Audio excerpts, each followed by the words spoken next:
Oh man, it feels good to be back. Big Hodge for Big Hodge Media. I'm talking tech talk. Yes, I'm talking tech talk. First and foremost, like the thumbnail says, I sold my Blackmagic 6K Pro, and we're gonna get right into it. There's a whole list of reasons why. All right, ladies and gentlemen, I sold my Blackmagic 6K Pro recently. I acquired another camera, but I will reveal such at the end of this episode. First and foremost, the reason why I felt like I needed to part ways with this monstrosity of a handheld camera, because it had a DSLR form factor, was the size and clunkiness. I attained a shoulder injury, a wrist injury through years of training, weight training, and exercising. Because I got to stay young and fit, right? Like, I have to stay young and fit because that's the way of the future. I see my way into the future. Form factor was definitely a major part in me selling this Blackmagic 6K Pro, because I attained wrist and shoulder injuries from weight training throughout the years since 2020. And I could tell you that toting the Blackmagic 6K Pro around with V-mount batteries, the tilter ring grip cage, the ring grip, the whole sort was configured out with nucleus nano trigger on the side, and V-mount battery, and the DJI LiDAR, and all this configuration, and toting it around, even having an easy rig. And it still was a pretty heavy configuration, being that I was putting big lenses on it, anything from PL mount Airy Prime to my daily IRIX Cine lenses to the Greatjoy anamorphic full frame glass was just always heavy. And let's not get it confused. Blackmagic 6K Pro is a Super 35 censored monster. B-RAW, 6K B-RAW, 12-bit, can't go wrong. Image quality out the door. But size and functionality from a solo perspective, a pain in the ass. I could say the image out of it, amazing. But size and form factor was the number one caveat for me. This wrist sucks. And adding weight to it is not gonna do any justice, because for the simple fact that carrying that thing for 12-hour days in shoots is just not feasible to my health and wealth. Functionality as a solo gunner, because a majority of the work that I do out here on the West Coast pertains to corporate work. I'm talking about fancy cars, fancy buildings, things in the highest stature of, the automotive industry and technology. That's all that I do out here in the West Coast. And I do that for about 10, 11, 12-hour days. And toting that equipment around is just no bueno. It's no bueno. The functionality just couldn't produce for me. I'm not saying from the aspect of imagery, but I'm saying from how fast I have to be. I have to be fast and moving efficient. And I felt like I was slowed down. I'm a Final Cut editor. I'm not the best colorist. I'm not the best editor in the world. But having to transcode through DaVinci into my Final Cut workflow, due to the various plugins that I have, a whole slew of plugins from all my years of editing. And that's where I feel comfortable. I dabble every now and then into DaVinci, but I always revert back to Final Cut. Why? Because of the fast pace and the efficiency that I have in that software. So it just really didn't make any sense for me. It kind of slowed me down for the time being. And I had that camera for about 2 years. And a handful of projects, being a DP on a project, personal projects, specs, things of that nature, those was done on my accord. But when I'm working on someone else's dollar that's dependent on $100,000 deals and $200,000 deals at a time, I need to be fast and efficient. And I don't think that camera was elating such on a daily basis. The editing workflow. So a majority of the clients, they always want social media clips, right? So we're talking 12-bit 6K RAW, sometimes at the 50 and 60 frames per second slowed down. You know how much power that is going into the media storage? And such chunky files being brought down to Apple ProRes proxies. Yes, don't get me wrong. It's gonna look great. It's gonna render out at 1080. It's gonna be great. But social media is rendered out at 720p. So it just diminishes all the beautiful work that I put into the cinematics.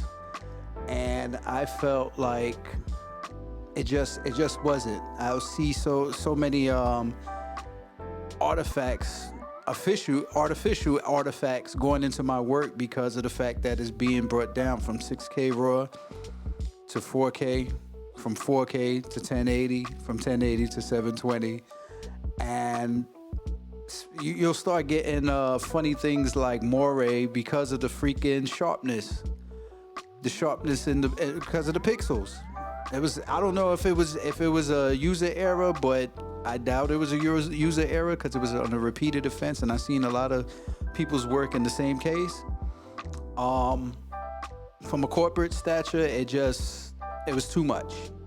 It was too much. I just seen so many things that was going wrong, and the time elated for the workflow just wasn't for me. Some of the pros definitely, I would say was the EF mount, because I used to be heavily invested into the EF and Canon glass. My early days of running and gunning came from crop sensors and full frame censored Canon glass. You know, such things as like, before I got dedicated glass, cinema glass for the BMPCC, I had a Canon 24 to 105 f4. That thing is a workhorse, and we all know the imagery that comes out of Canon L glass is great. 70 to 200 f4, great. Stabilization, the other lens stabilization. Then I could go and get a APS-C EFM glass and just mod it out. The 10. Did I just get a notification? I think I got a notification. All right, so like the 10 to 16 EFM glass, like beautiful with image stabilization. Then I started investing into Cine glass, the whole IREX Cine set, the Great Joy anamorphic set, the Helios 44M. It was great. It was great. It worked good for me. A whole slew of lenses that I rented, a whole slew of lenses that I owned, all were EF mount. And it was good because I also was a Sony user, and I could just go ahead and put an adapter to it and use that over on the Sony system as well. So the EF was a blessing, but now moving towards the future, we all know EF is discontinued and everything is gonna start being RF mount on the Canon side. Another pro, well, I wouldn't say pro. Well, we know that you would have to rig this camera out. It's a cinema camera. It's a true cinema camera. Rigging it out was great. Added the weight so that way you could have some image stabilization. Another pro was definitely the internal NDs. The internal NDs worked great. You know, they saved a lot of time. Even though I believe in a matte box with some type of filtration, I would have a Snyder glass, Snyder ND, in front of my glass every time I'll, with the matte box, do the 4x5 filter, slide it right in there, and run and gun, baby, run and gun. But yeah, the internal NDs was a blessing. The menu screen was great. We all know that it had the most simplistic menu screen. It worked wonders. It was fast, set your things. You know how the high frame rates. Come on, the button with the high frame rates, you cannot lie. That's one click, boom. Better than S&Q, I tell you that much. But overall, I think moving into the future, people are could either do two things. They could buy this camera now for a cheaper price because of the new 6K full frame has come out with the L mount. You know, they have the L mount alliance, and it has a whole slew of mirrorless options that the Blackmagic could use now. You could probably get a discount now for the 6K Pro. For beginner cinematographers and DPs, that these filmmakers that want to take their workflow serious, that are going to start working with crews, and hey, I mean, this thing might be a steal for them. I'm never gonna go ahead and like downplay the power of the 6K Pro. It's a great camera. You could do plenty of beautiful things with it, but it's tedious on time. I can tell you that much. It's tedious on time. That's the only con for me, is time, form factor, and turnaround. What's one man's trash could be the next man's treasure. That's all I can say about that. So if I sold my Blackmagic 6K Pro, what camera did I get in the replacement of that? I did get another camera, and I'm gonna tell you, I ended up with the Sony FX30. Yes, I went and bought another FX30. I have another body. I have two FX30s, and I'm completely happy with the results. I'm completely happy with the turnaround speed and the running gun factor of it. I could use cine glass. I could use autofocus glass.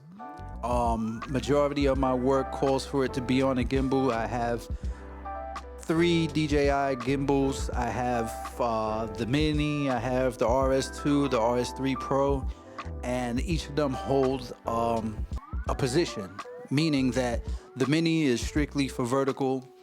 The RS2 is on the tilter ring grip, so that way I have dual handles going on, so the weight distribution is always equal, and I could take it easy now. And being that I'm talking about taking it easy is because the camera is much smaller.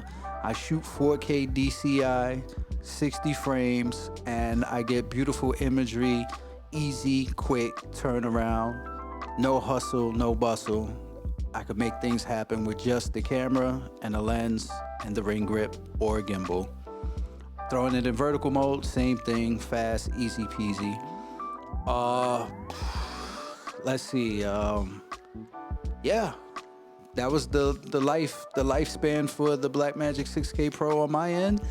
And I went and got another Sony FX30. I'm gonna do a year review. Not even a year, probably about 8 months. I could say about an 8-month review. Also, I want to review the Sure Nightwalker Cine set. I also purchased that as well. And I'm going to talk about, my experiences with full frame and then Super 35 and the benefits that it has and then the cons that it has. But I'm just, humble enough and gracious enough to share this experience with you. Is glad to be back on my Tech Talk. Yes, you see there's a new set here. I have many sets. So that's another thing that I've been working on and probably why you haven't seen Tech Talk in a while. Yeah, let's go ahead and try to get this channel up to 1,000 subscribers. We need 1,000 subs. Come on, let's do this. You can like, comment, share, and everything and above. You can reach me on IG, which is Big Hodge Media. I'm not even, I'm gonna be honest, I'm probably not on Twitter as much, but you could reach me there as well, Big Hodge Media, and Threads as well. Threads, you can reach me, Big Hodge Media NYC. IG, Big Hodge Media NYC. Threads, Big Hodge Media NYC. Let's interact. Any questions or comments that you have or concerns regarding this episode, feel free. Shoot me a message, shoot me a comment. Let's make it happen. More interaction. And I also want to thank the sponsor of I Choose Mogul, the good folks at I Choose Mogul. This is a fashion warehouse based out of Seattle. The good folks over there, they sponsored this channel. Shout outs to them. If you want, go to ichoosemogul.com and purchase you one of these lovely Elite Thinker t-shirts. They have sweaters, they have bags, they have so many accessories and clothing that you could go ahead and make your pickings. So until the next episode, which we will be doing a review on the Sure Nightwalker lens, Look forward to that. Squares and Circles is doing great. I have another venture that's in the making, and I love bringing you a variety of me, Big Hodge, and all of the creative things that I'm doing. Stay tuned in the next couple of weeks for the third venture on this channel. So, catch you on the flip side, my friends. I sold my Blackmagic 6K Pro. What's up?